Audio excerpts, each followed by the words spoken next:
You know, it's very difficult for me to kind of express exactly how I feel about it, because there's so it's true. You know what I mean? People have very valid points that there's not enough diversity. You know what I mean? And I can't say I disagree with that, but you know, I can't say I know enough about the entire situation to say, oh well, you know, this wasn't fair or that wasn't fair. But it's usually not fair. So. Because one of the other things is that women are paid less in movies and things like that. I mean, do you think women get a fair deal in entertainment in general than compared to guys? I don't think women get a fair deal in anything compared to guys. But do you see that in the music business? Do you see that? Yeah.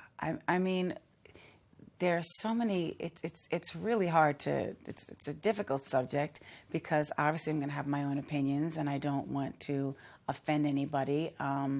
But it's obvious that, you know, women and minorities have had to fight for, you know, trying to get equal opportunities for ages. So, I mean, you know, how can you not agree? Back to the tour. What will the fans see in Mariah Carey that's different from 2003? Where do you think you are now as an artist compared to back then?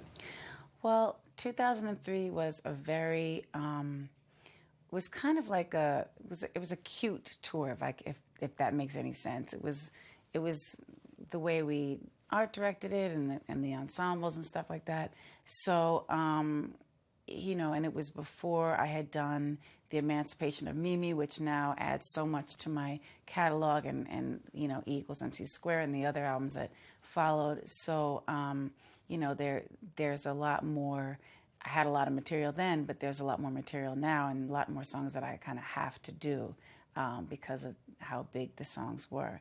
But I don't know. I think I'm just a lot more comfortable maybe on stage. I've become a little bit more comfortable within my own skin, if that makes any sense. Does that make it more enjoyable to do?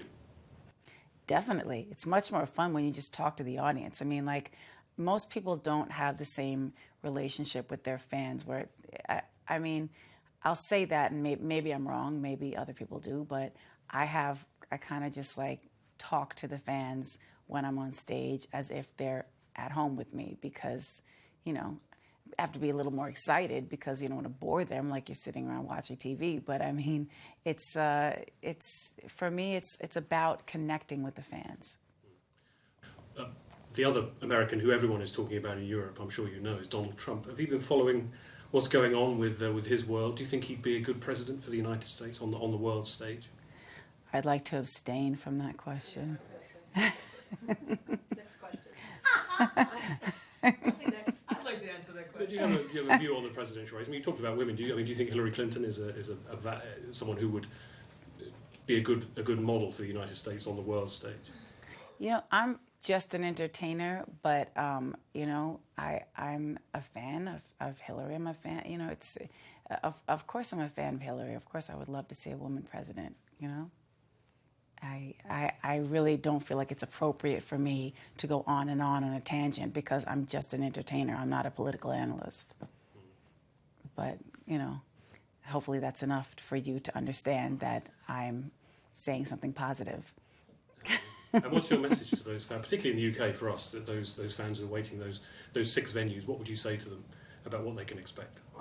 I would just say expect to be. I would hope that they come expecting to really have a connection with me, because that's the most important thing. I mean, music is something that brings people together, and so I'm hoping that they feel that connection through that and just through being in the room together, you know. Wonderful. Thank you very much. Thank you so much. You snuck in the political on me.